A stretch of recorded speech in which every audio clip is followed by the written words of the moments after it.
Folks, have you seen the latest fashion? It's from Milan.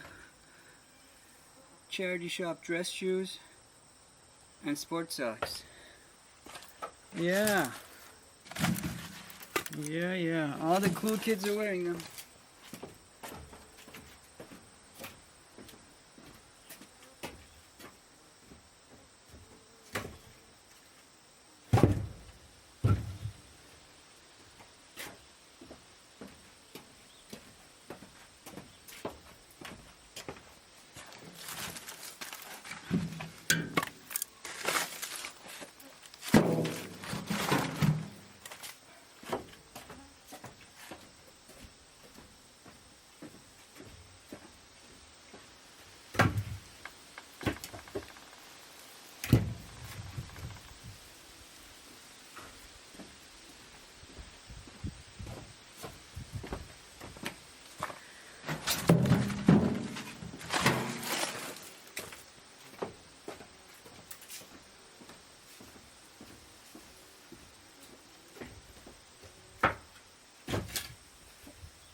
Hi folks, welcome to day 2 of Fashion Week in Milan. And today, what am I wearing? Who am I wearing? For the very first time this season, because as you know, I don't wear anything more than one time. That would be a fashion faux pas. And so I'm wearing a clean, pure white, what are they used for white? Tee, and it's fairly clean, although I shouldn't have done that now, because now you can see how it's the end of the day, by the way. But not the end of the day. It's I don't know if you can see me. It's about 6 o'clock. But if you've been at it like me since 8 o'clock, and then half hour before that for half of my morning exercises, it's the end of the day. I still have one more chore to do. Bring some garlic in before the day's over, before I can hit the shower. So I just thought I would show you what I've done since the last time you were here, and a little attempted humor with the Milan Fashion Week for you. Hey, maybe I'll do a catwalk for you. Oh yeah, maybe I'll do a catwalk. I'm too sexy for these shorts, too sexy for these shoes. Did you see my shoes? I mentioned my leather dress shoes, my sports socks, and if you're thinking that your underwear costs more than my whole outfit, you're probably not wrong. There are a lot of bumblebees around you. I don't know if you can hear them. There's an oregano patch. Okay, let me do my runway catwalk for you, and go. It's been a long day. I'll do a GQ pose for you first. Oh, and did I mention my gloves? Who has these? Come on. Don't look down. It's hard not to look down because there's slats.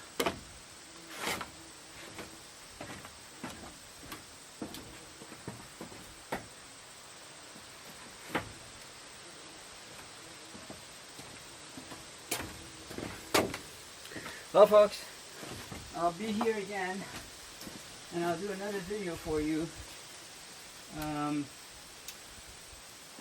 the next time when I have more firewood stacked up.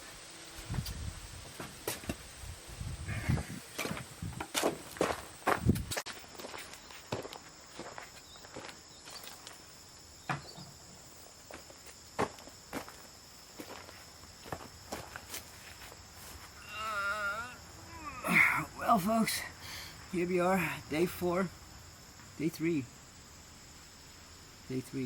and I don't know if you can see from where you are. Woodshed's coming along nicely, and in case you're wondering why it's taking so long, well, firstly, some pieces are way differently. Some are like much lighter, about maybe 5 pounds, and some are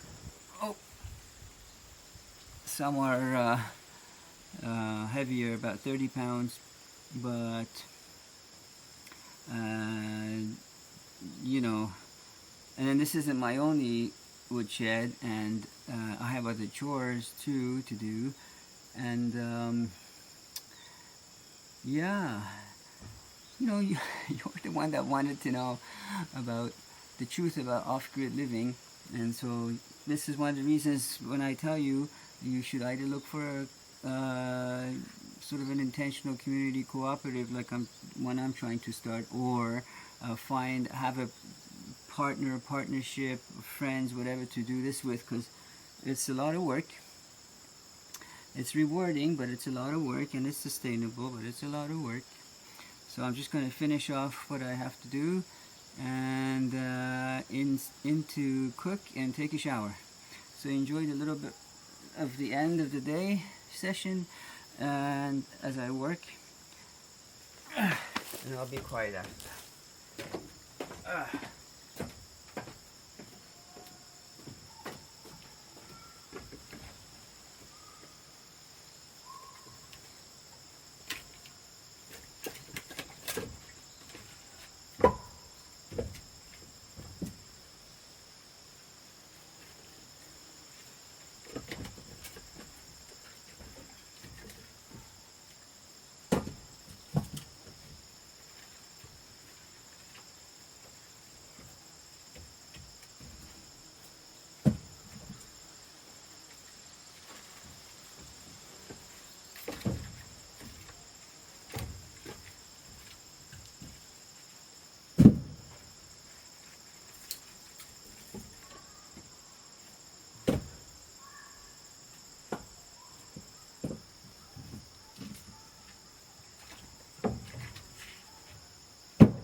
Neptune's fork.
Hi folks,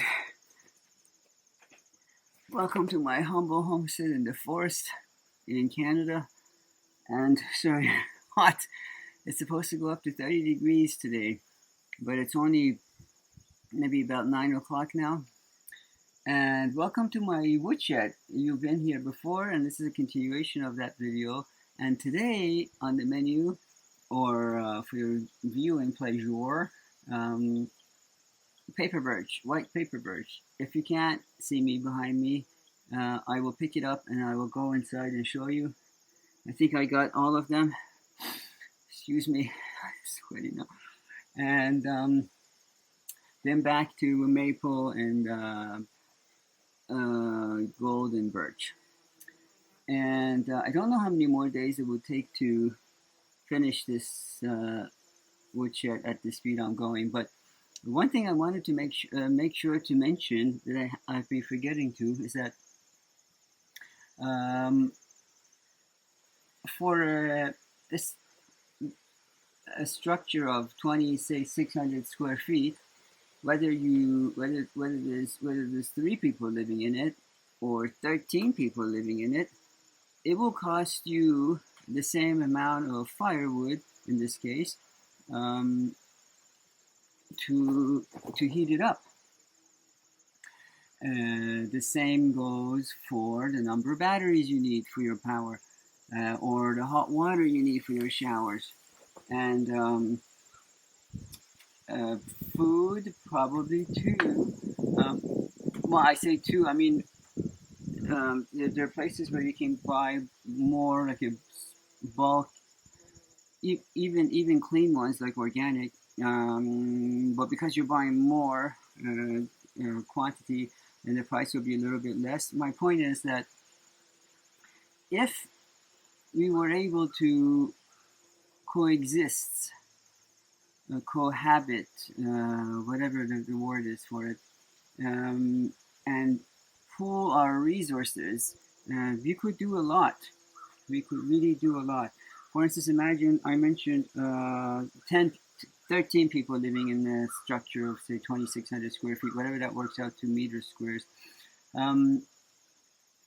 A single person would probably, here in Canada, for one room, shared bathroom, shared kitchen, just it will be the same setup, would have to pay a minimum of $500 a month for one room, for just a bedroom. Now, if you were to put, like I said, 13 people in a structure, this is a slightly bigger than average structure, though 2,600 square feet. If you could put 13 people there, but if they were to be paying individually $500, say 10, just for a round number, individually for the one room, not know each other or whatever, in a single shared situation or an apartment, so that would be paying $5,000. Sorry, $5,000 a month. Now, it doesn't cost $5,000 a month to run for your heating and the property tax, and water is our own water because we're tapped into the aquifer, so that you don't pay for. I mean, you pay for water for the drilling and the pump and all that, and the maintenance of that, but it's not like you're paying a monthly fee for the rest of your life when you live in the city. Plus, it's clean water that's been filtered. I will make a video of how clean and clear, crystal clear our water is. You know those videos that you see on YouTube, how people tell you how to filter water? Well, this is already naturally done like that. But I suppose, I don't know, it seems that we can't get along long enough. Now, there are 8 billion people on this planet. I'm looking for 100, maybe even 50 people to start a sort of a intentional community cooperative. It wouldn't be 50 people in one structure, of course, but then, like I said, $5,000 a month for one structure. Well, that's like a minimum of $50,000 or $60,000 a year. You can spend that over time, building, expanding, whatever, to accommodate all these people. Let me just show you the white paper birch. I've talked enough. You're not here to listen to me or see me. And then I'll bid you goodbye for the rest of the day, and I'll continue filling this till the next time I bring the camera out to show you how my a progress report. All right.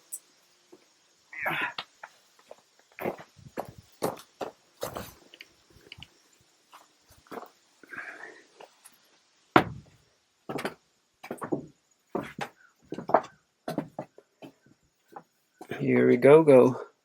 There is a spider up there that I'm disturbing.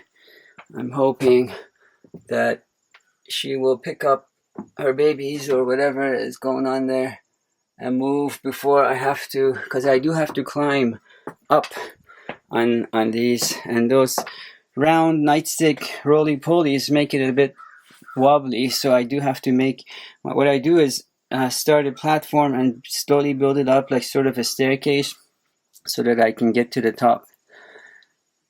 All right.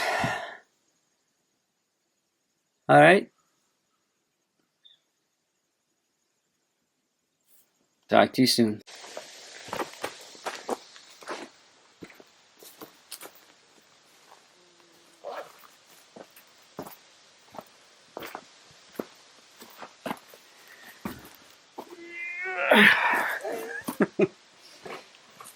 Welcome back, folks.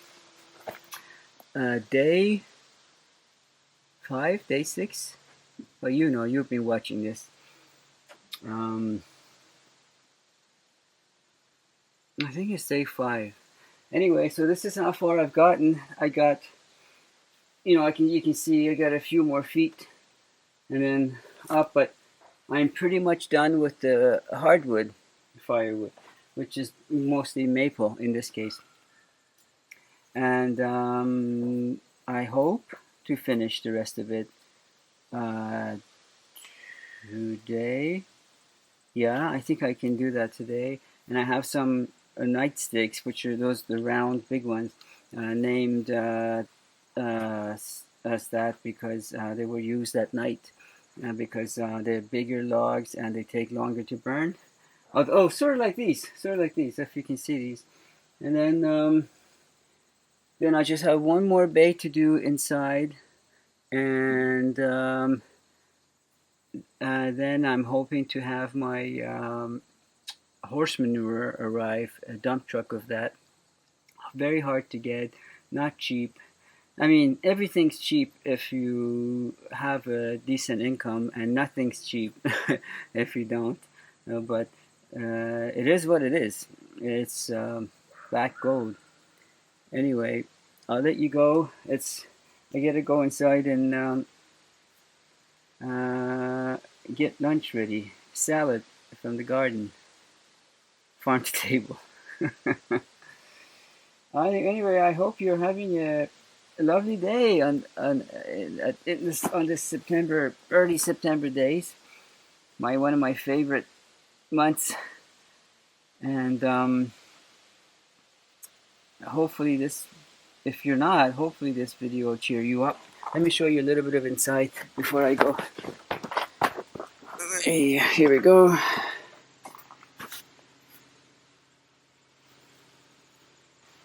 You can see how far back I gotta go. Climb on this pile like a minky. And it's fine. So this is roughly, by the time I'm done, 2 cords. So this structure, I would say, holds 3 cords of firewood for any of you who care. All right, bye.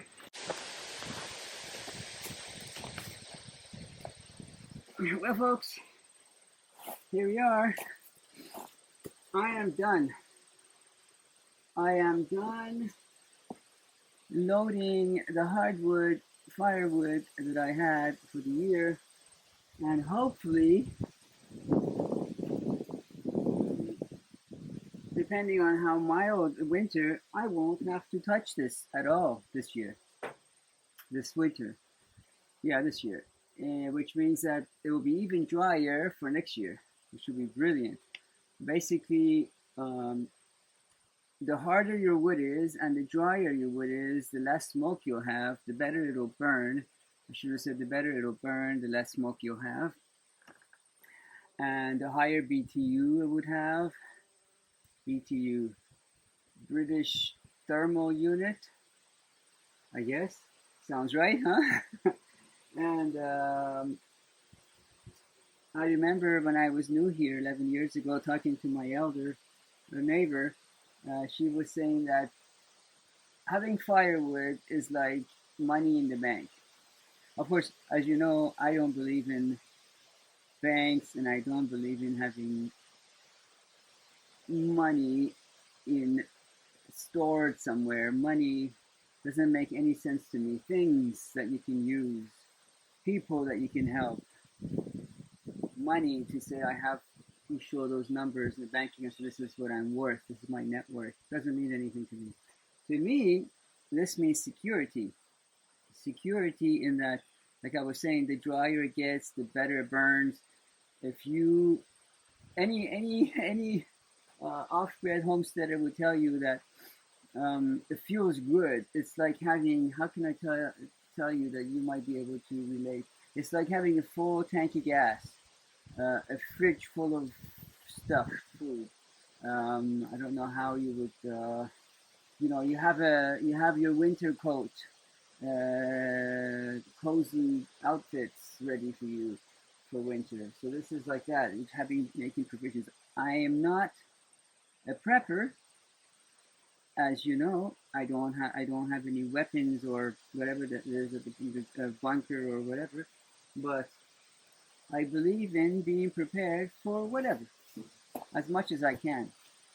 And do you folks know who Sam Altman is? Sam Altman. Yes, you do. Yes, you do. The Chat GPT guy. He is actually very open about it. He has a 950-acre cattle ranch in California, complete with his bunker. So I have to ask, and I have to ask anyone who doesn't believe this, what does he know that you don't know? What does he know that I don't know? He has access to all the movers and shakers, all the super wealthy. I'm talking super like the Bill Gates and the Elons and the Zuckerbergs and the Bezoses, those people, right? And if they all have something similar like that, what does that mean to you? I don't have anything like that. I like to, that's one of the reasons why I want to start my um, cooperative or intentional community. I believe in human resources. But this is just knowing that in the winter when it's cold or whenever, on a rainy, damp day, whatever, you have wood to keep your house, your family, your loved ones, your friends, whatever, whoever, warm. And if you, I would say, if you remember, as in not you were there, but if you remember when you were little at school, you read about when we were cavemen, cave people, cave dwellers, and you know, fire, when fire was first discovered, and imagine the day before the fire was discovered and the day after. What a difference. That feeling of, if you've ever gone camping and sat around a campfire, if you have even a fireplace at home, when you sit uh, near it, somewhere where you can actually see it, the visuals of it, the crackling sound of wood popping, some smell of smoke, primal feelings that takes you back 100,000 years ago, and it's comfort, it's security. Um, this is why this place is a prepper's delight. Prepper's delight. I say that because I mean, in terms of being as much as I can be um, ready for some eventualities or just winter. 100 years ago when people had firewood, nobody would call them preppers. If you had a sack of flour, an extra sack of flour, nobody would say, "Oh, he or she's that family's a prepper." It just meant that if winters are harsh and you're not able to get to the general store, you have that reserve sack of flour or sugar or wheat, excuse me, or whatever, or firewood. Having animals doesn't mean that you're a wealthy or person or have you're a prepper. It just means that um, if you run out of something and your dairy cow is your backup, so then that's your survival thing. Anyway, I'm almost finished. I'm not finished inside yet. I have a few chunks of logs to cut. Actually, let me show you inside. Excuse the mess, though. Yeah. Excuse the mess. Excuse the mess. Excuse the mess. But so this is what I have to still cut in half because they're a little bit too big for my for my wood-fired cook stove. And let's go into my bit of messy garage. Not really used as garage, as whose is. So here you see more firewood.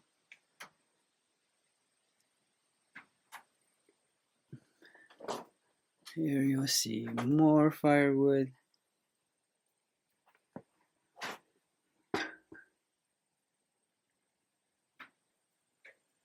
And those boxes aren't just at random garbage or anything, they are kindling. Some of you know what kindling is or looks like, this sort of thing on the ground, but also smaller.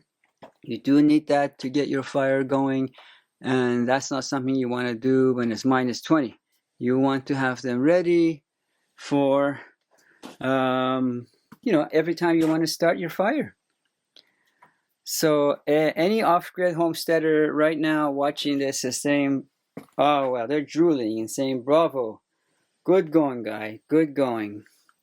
So this is where all the pieces that you saw in the front are going to come to, and then I'll be done with firewood for this year. Any trees that come down between now and winter are not going to be, if they're not on the driveway in my way, then they're just going to be left alone to dry, and till I get to them sometime in late spring, early summer to process them. Anyway, folks, that concludes this video. Take good care.